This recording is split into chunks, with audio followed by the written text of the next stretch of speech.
Trade in the Zone, de Mark Douglas. Capítulo 2. O fascínio e os perigos do trading. Em uma ocasião, fui indagado sobre a razão por que tantas pessoas competentes em outras áreas não conseguem sucesso no trading.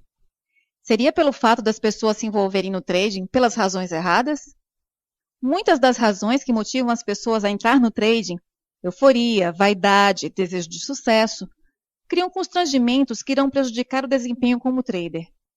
Isso porque o trading oferece uma liberdade criativa ilimitada. Somos nós que definimos quase todas as regras. As possibilidades são praticamente ilimitadas.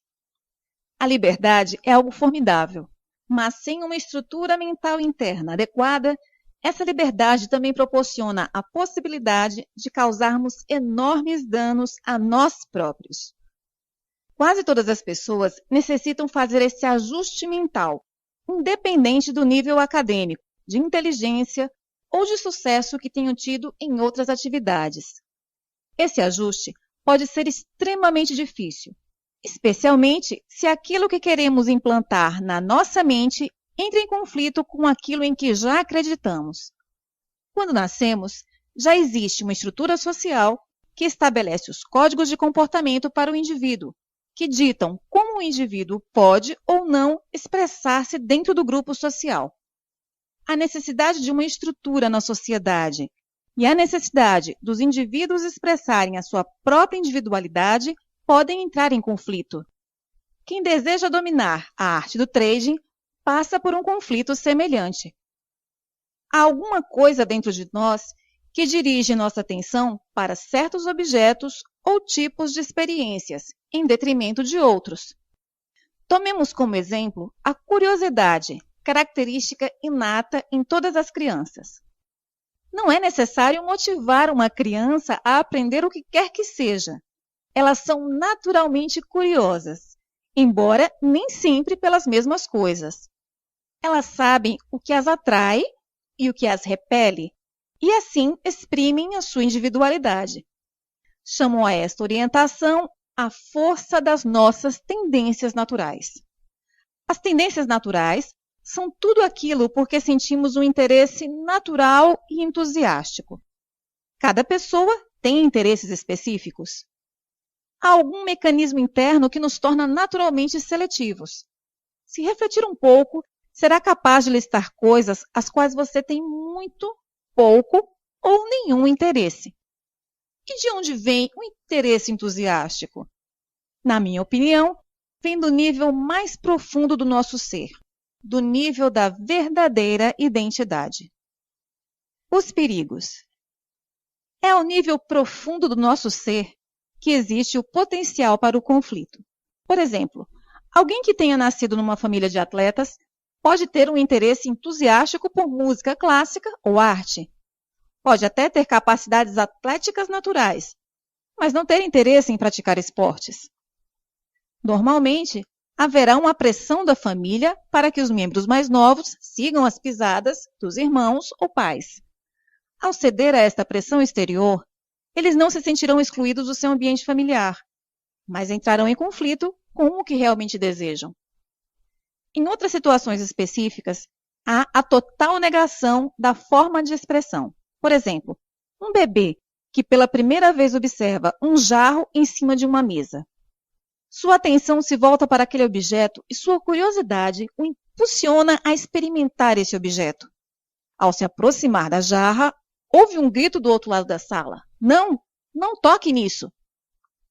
A criança provavelmente se assustará. Ela não sabia que podia se magoar, ou qual o valor da jarra. Saber o que é seguro ou não e qual o valor das coisas são importantes lições que a criança precisa aprender. O que acontece quando nos negam a oportunidade de exprimirmos-nos da forma que queremos ou quando somos forçados a exprimirmos-nos em desacordo com o nosso processo natural de seleção? Surge uma perturbação, um desequilíbrio. Quando as necessidades e desejos gerados em nosso ambiente mental são satisfeitos pelo ambiente exterior, estamos num estado de equilíbrio interior e sentimos satisfação e felicidade. Quando isso não acontece, O resultado é a sensação de frustração, cólera, descontentamento ou o que chamamos de dor emocional. Penso que o nosso ambiente mental funcione como um universo, procurando o equilíbrio. O filósofo Spinoza disse há séculos atrás que a natureza abomina o vácuo. Creio que quando reconhecemos uma necessidade, cria-se um vácuo, um vazio mental que será preenchido com pensamentos inspiradores que, por sua vez, motivarão a ação para a obtenção da satisfação daquela necessidade.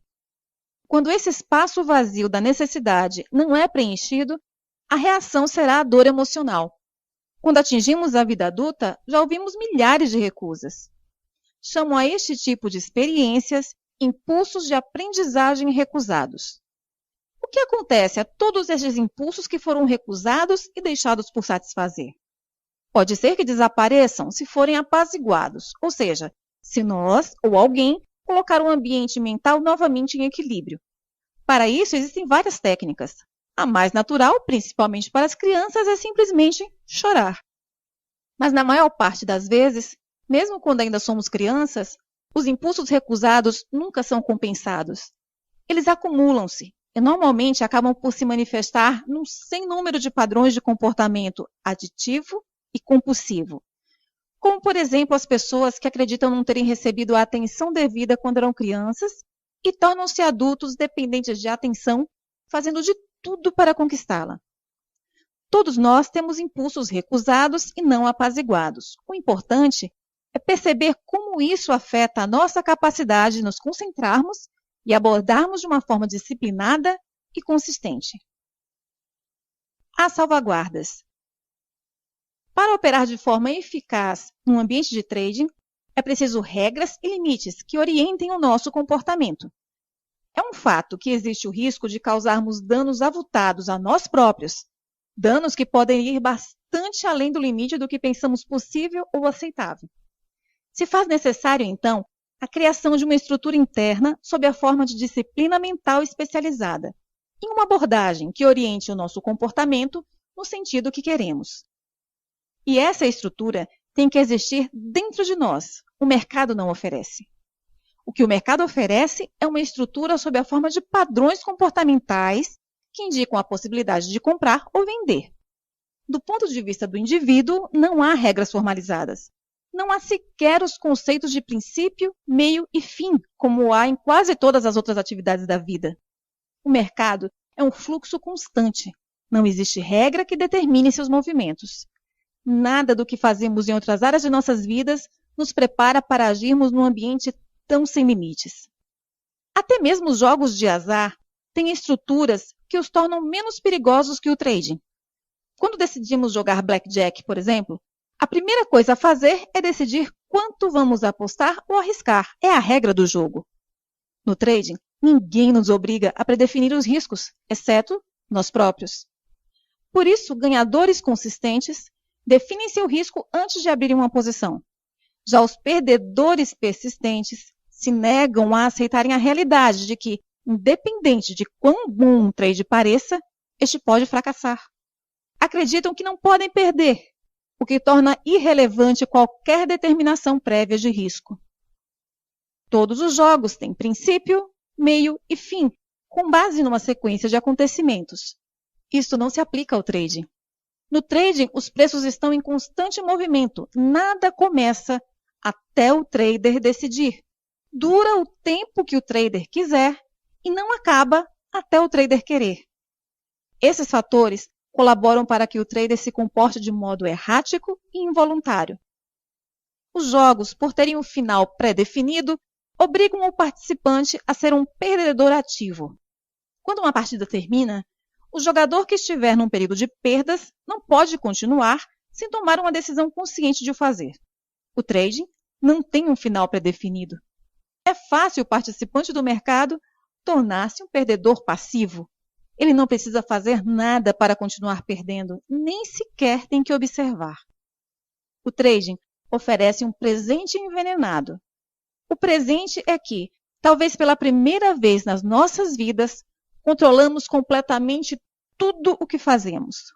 O veneno é que não há regras ou limites para orientar ou estruturar o nosso comportamento. E é aqui que começam muitos problemas. Problema: relutância em criar regra. Ainda não encontrei um trader que não oferecesse resistência à ideia de criar um conjunto de regras. Em geral, essa resistência é sutil. Por um lado, concorda com a importância das regras, mas não tem a mínima intenção de as aplicar. A nossa mente está estruturada como resultado de nossa educação social e das escolhas que outras pessoas fizeram por nós e incutiram em nossas mentes. Durante esse processo, muitos impulsos foram rejeitados. A acumulação desses sentimentos nos faz resistir a tudo o que nos negue a liberdade de fazer e ser o que queremos e quando queremos. A primeira razão que nos faz sentir atraídos para o trading, a liberdade limitada para a expressão criativa, é a mesma razão por que sentimos uma resistência natural à criação de regras e limites que orientem o nosso comportamento. É difícil termos motivações para criar e seguir regras quando passamos a maior parte de nossas vidas fugindo delas. Geralmente é preciso uma boa dose de emoção negativa para derrubar a fonte dessa resistência. Não sugiro que seja necessário apaziguar todas as suas frustrações e desilusões do passado para se transformar num trader de sucesso. Mas não tome como suficiente apenas a construção de uma estrutura mental que compense o efeito negativo dos impulsos negados. Problema: não assumir responsabilidade. O trading é caracterizado por ser uma escolha pessoal livre com um resultado incerto. Você entra, permanece e sai de uma operação quando e como quiser. Mas querermos essa liberdade de escolha não significa que estejamos automaticamente dispostos a aceitar a responsabilidade pelos resultados. E esses dois desejos não se coadunam, são antagônicos. A dura realidade do trading é que, se queremos criar consistência, temos que iniciar da premissa que, seja qual for o resultado obtido, somos inteiramente responsáveis por esse resultado. A forma de se evitar essa responsabilidade é adotar um estilo de trading aleatório. A aleatoriedade é liberdade não estruturada sem responsabilidade. Quando o trade é feito sem o mínimo planejamento, é fácil chamar para si o crédito pelos trades bem-sucedidos e atribuir a qualquer fator externo a razão das coisas terem dado errado. Se o mercado fosse totalmente aleatório, então seria impossível conquistar a consistência e, assim, não teríamos que assumir qualquer responsabilidade. Mas o que realmente acontece é a repetição de padrões de comportamento.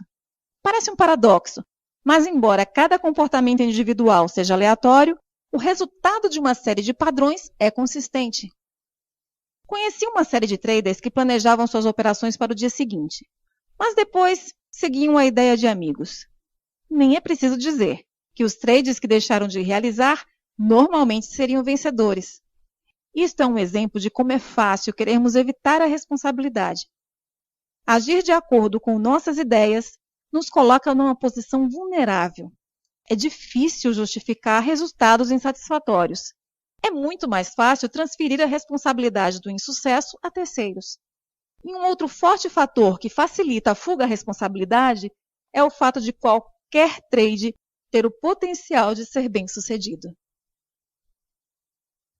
Problema: dependência de recompensas aleatórias.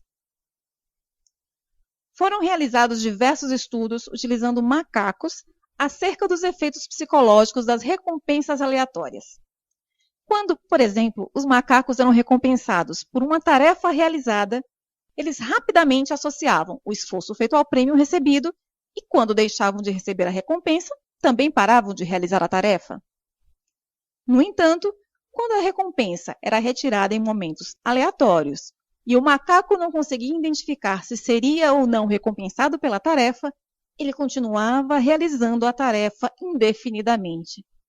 O resultado desses estudos pode explicar por que é tão agradável a sensação da surpresa inesperada e por que o ser humano é altamente propenso a tornar-se dependente de recompensas aleatórias.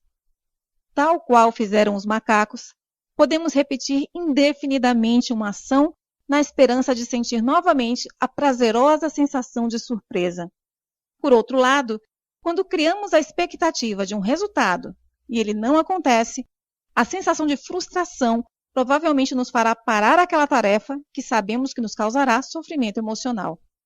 O problema com qualquer dependência é que ela nos deixa num estado de sem escolha. Sentimos-nos impotentes para agir noutra direção que não seja satisfazer a dependência. Uma dependência de recompensas aleatórias é particularmente problemática para os traders, porque é uma outra fonte de resistência à criação da estrutura mental que conduz aos ganhos consistentes.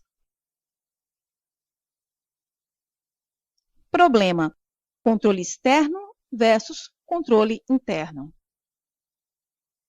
Desde que nascemos, somos programados pela educação que recebemos a funcionar em sociedade. Aprendemos que dependemos de outros para termos as nossas vontades, desejos e necessidades saciados. E ao longo do processo de crescimento, adquirimos técnicas de controle e manipulação social.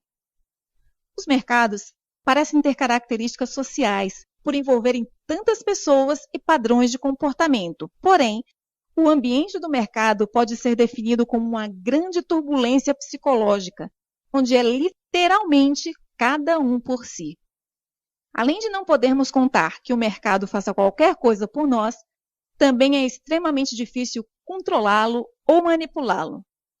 Um dos motivos por que tantas pessoas de sucesso fracassam no trading é que seu sucesso, em grande parte, se deve ao fato de conseguirem controlar e manipular o ambiente à sua volta.